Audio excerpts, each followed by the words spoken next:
Welcome to Krishnamrutham. ఈ రోజు మీకు ఆలయాన్ని చూపించబోతున్నాను.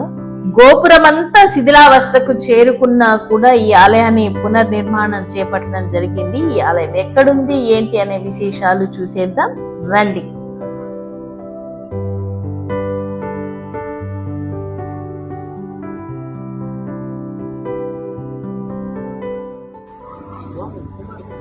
Hi, hello, welcome to Krishnamrutham. ఈ రోజు మనం ఎక్కడున్నామో తెలుసా?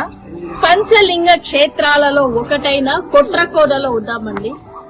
ఆల్రెడీ మనం పంచలింగాల గురించి మాట్లాడుకుంటూ ఉన్నాము, శైవ వైష్ణవ క్షేత్రాల గురించి మాట్లాడుకుంటున్నాం కదా. సో అందులో భాగంగా ఒకటైన కొట్రకోన శివాలయంలో ఉన్నాం అన్నమాట. ముందున్న గోపురం మాత్రము చాలా శిథిలావస్థకు వచ్చింది. లోపల రెనోవేట్ చేశారు. ఒకసారి మనం వెళ్ళి దేవుడిని దర్శించుకుని టెంపుల్ ఎలా ఉంది చూసేద్దాం. వచ్చేసేయండి. అలా మనం లోపలికి రాగానే చాలా పెద్ద ప్రాకారంలో ఈ కొట్రకోన శివాలయం అయితే మనకు కనిపిస్తుంది. ఇక్కడ చూస్తున్న నందులు అయితే ఇప్పుడు కొత్తగా ఏదైతే పునర్నిర్మిస్తున్నారో ఆలయ ప్రాకారం చుట్టుపక్కల పెట్టడానికి అనేది అర్థమవుతుంది అన్నమాట. చాలా పెద్ద ప్రాకారంలో ఉందండి టెంపుల్ అయితే. దీనికి మాన్యం కూడా ఉంది అనేసి చెప్తూ ఉన్నారు. సో మీరు చూసారంటే ఇది పూర్తిగా రాతి కట్టడం. మనకు సిమెంట్ అనేది ఎక్కడా కూడా కనిపించదు. రాతి బ్లాక్స్, పెద్ద పెద్ద బ్లాక్స్ అలానే పెట్టి ఈ కట్టడం అనేది కట్టడం జరిగింది. ఇక్కడ మీకు ఒక విశేషాన్ని చూపిస్తానండి. ఇక్కడున్న విఘ్నేశ్వరుని చూసారంటే మీకు వీడియోలో కనిపిస్తుందో లేదో తెలియదు, కానీ మనం ఎటువైపు నుంచి చూసినా కూడా స్వామి వారిని మనల్ని చూస్తున్నట్టు అనిపిస్తుంది అన్నమాట. ఆ టెక్నాలజీ అప్పటి నుంచే ఉంది. ఎంత గొప్ప కదండి. సో నేనైతే ఇలా అలా మారి చూడటం జరిగింది. ఆయన దృష్టి మన మీదే ఉంటుంది. ఇటువైపు ఉన్న విఘ్నేశ్వరుడు నార్మల్ గా ఉంటాడనమాట. అటువైపు ఉన్న విఘ్నేశ్వరుడు మాత్రం ఆ ప్రత్యేకత, మనం ఎటువైపు నుంచి చూసినా కూడా ఆయన దృష్టి మన మీద పడేటట్టే కనిపిస్తుంది. సో అలా మనం లోపలికి వెళ్ళిన తర్వాత మనం ఒక ప్రదక్షిణ చేసుకుని స్వామివారిని దర్శించుకొని వద్దాము. సో యాక్చువల్ గా ఈ స్ట్రక్చర్ అంతా మనం చూస్తే, మనం ఇదివరకు మన ఛానల్లోనే పెట్టాము. మేల్పాడి టెంపుల్ కావచ్చు, ఆ తర్వాత వేలూరు కోటలో ఉన్నటువంటి ఆలయం కావచ్చు, అదే విధంగా గుడిమల్లం టెంపుల్లో కూడా లోపల ప్రదక్షిణ చేసినటువంటి విశేషాలు ఏవైతే ఉన్నాయో ఇవన్నీ సేమ్ అదే స్ట్రక్చర్ లోనే ఉందన్నమాట ఈ ఆలయం కూడా. అంటే ఇదంతా చోళాస్ పీరియడ్ నుంచి కూడా మనకు వస్తున్నట్టు తెలుస్తుంది అనమాట. సేమ్ ఇదేలాగానే చుట్టూ ఇలా చిన్న కందకం లాగా, అంటే నీళ్లు ఉండేటట్టు స్వామి వారిని మనము ప్రదక్షిణ చేసుకొని వెళ్ళొచ్చు. మీరు మేల్పాడి టెంపుల్ అవన్నీ కూడా మనము మన ఛానల్లో ఉంటుంది, చూడండి. సేమ్ ఇలానే ఉంటుంది ఆ టెంపుల్ కూడా. చాలా అద్భుతమైన టెంపుల్ అన్నమాట. సో ఈ కొట్రకోన శివాలయము గురించి అసలు చెప్పాలంటే మాటలు సరిపోవట్లేదు, అంత బాగుంది ఆలయం అయితే. ఇక్కడే పక్కన అమ్మవారి ఆలయం కూడా ఉంది. ముందుగా మనం స్వామి వారిని దర్శించుకుని ఆ తర్వాత మనం అమ్మవారిని దర్శనానికి వెళ్ళిపోదాము. సో ఇక్కడ గోడల మీద శాసనాలు కూడా రాయబడి ఉన్నాయండి. చూసారా? నంది దగ్గర నుంచి మనం స్వామివారిని దర్శించుకోవడానికి ట్రై చేస్తున్నాం, కానీ కనిపించట్లేదు స్వామి. దీపం అయితే లైట్ గా కనిపించింది. సో ఇలా మనము ముందు నుంచి స్వామివారిని దర్శించుకోవడానికి లోపలికి వెళ్ళిపోదాము రండి.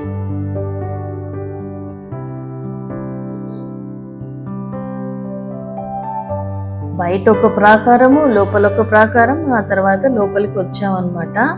సో ఇది స్వామివారు కొలువు తీరి ఉన్న ప్రదేశము.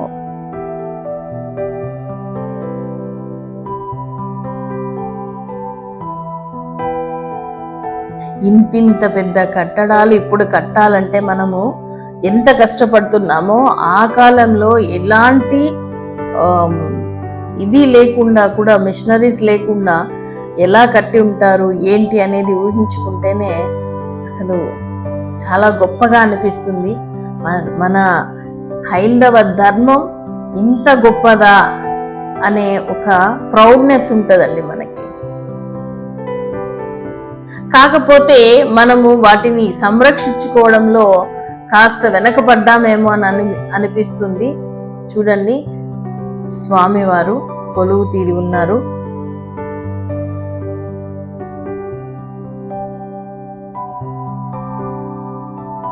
ఇలాంటి టెంపుల్స్ ని మనము రెగ్యులర్ గా విజిట్ చేయడం వల్ల టెంపుల్ వైభవం అనేది పెరుగుతుంది.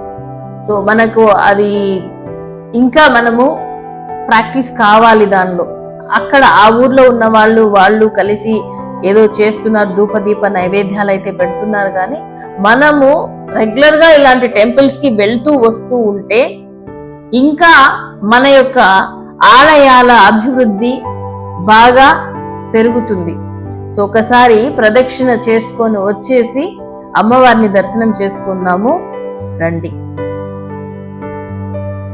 చూడండి, ఆలయం వెనుక వైపుకి వచ్చాం. మనము ఒక ప్రదక్షిణ చేసుకుంటూ ఆలయం బ్యాక్ సైడ్కి వచ్చామన్నమాట.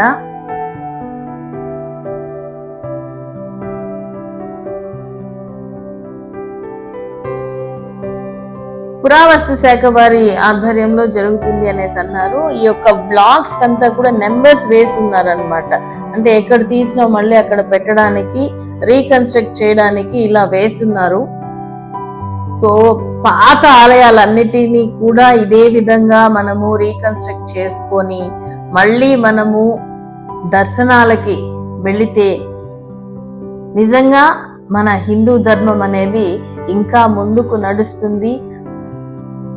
మన యొక్క భగవంతుడు ఏదైతే మనకు ప్రసాదించారో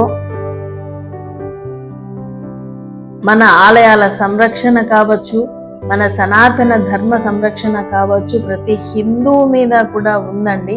కాబట్టి ఇలాంటి ఓల్డ్ టెంపుల్స్ ఎక్కడ ఉన్నా కూడా దయచేసి వదిలిపెట్టకండి. దాన్ని అభివృద్ధి చేయడానికి మీ వంతు కృషి చేయండి.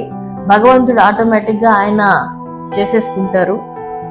సో ఇక్కడ అమ్మవారు ఉన్నారు.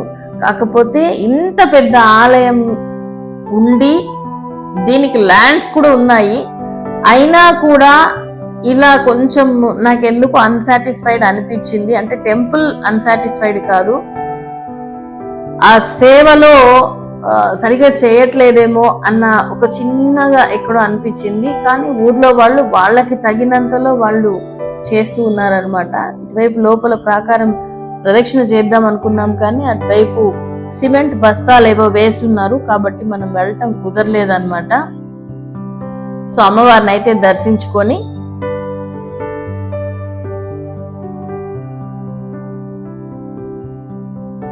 పూర్తిగా పాడుపడిపోయిన ఆలయాన్ని తిరిగి మళ్ళీ పునఃప్రతిష్ఠిస్తున్నారు, పునరభివృద్ధి చేస్తున్నారు. దానికైతే మాత్రం నిజంగా సంతోషపడాలి. ఇది చిత్తూరుకి సమీపంలో బండపల్లి దగ్గర నుంచి లోపలికి వెళ్తే దొడ్డిపల్లి దగ్గర నుంచి లోపలికి వెళ్తే కొట్రకోన అనేటువంటి ఒక ప్లేస్ లో ఉంది. ఇక్కడ శివ వైష్ణవ క్షేత్రాలు రెండు ఉన్నాయండి. ఇప్పుడు మనం చూసింది వచ్చి శివాలయాన్ని. నెక్స్ట్ మనం వెళ్తూ వైష్ణవాలయాన్ని కూడా చూసుకుని మనం వెళ్దాము.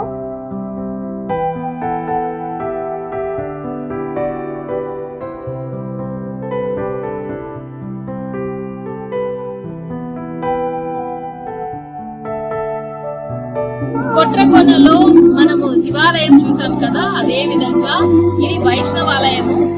లోపల శ్రీమన్నారాయణుడు ఉంటాడు. మనం వెళ్ళి ఒకసారి దర్శనం చేసుకొని వచ్చేద్దాము.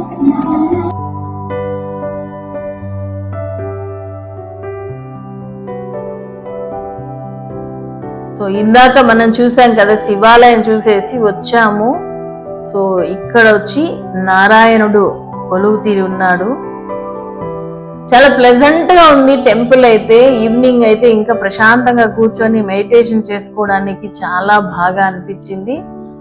సో పెద్ద ప్రాకారం అయితే పెద్దది, టెంపుల్ అయితే చిన్నది. కానీ ఇది కూడా చాలా పురాతనమైన ఆలయమే అన్నమాట. మనం చుట్టూ ఒక ప్రదక్షిణ చేసుకొని వచ్చి స్వామివారిని దర్శించుకుందాము. వెనక ఇక్కడ చూడండి, నరసింహస్వామి ఉన్నారు. వెనక గోమాతలు ఉన్నాయి. సో ఒక ప్రదక్షిణ చేసుకొని వచ్చేద్దాము రండి. ఎంత ముద్దొస్తుందో గోమాత అయితే.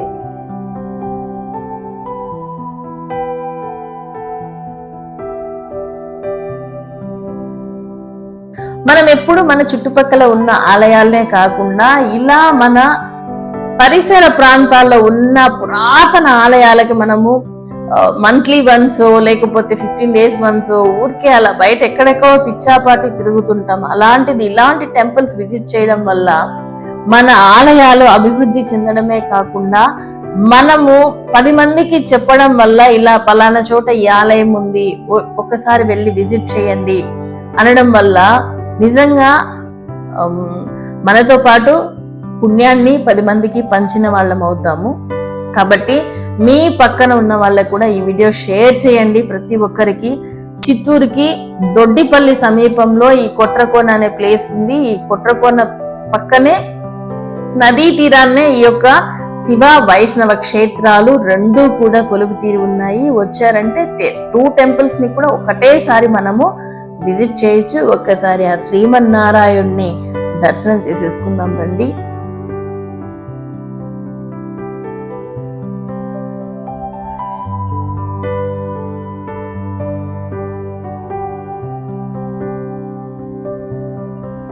జై శ్రీమన్నారాయణ, జై శ్రీమన్నారాయణ, జై శ్రీమన్నారాయణ. ఆ లక్ష్మీనారాయణని దర్శనం చేసుకున్నారు కదా. ఇలా మీ చుట్టుపక్కల ఉన్న పురాతన ఆలయాలు ఖచ్చితంగా మీరు విజిట్ చేయండి. ఇలాంటి వీడియోస్ ఖచ్చితంగా లైక్ చేయండి, షేర్ చేయండి, కమెంట్ చేయండి, సబ్స్క్రైబ్ చేసుకోవడం మర్చిపోకండి. సబ్స్క్రైబ్ చేసుకున్న తర్వాత పక్కనే ఉన్న బెల్ ఐకాన్ని ప్రెస్ చేయండి. తద్వారా మీకు నోటిఫికేషన్స్ వచ్చేస్తాయి.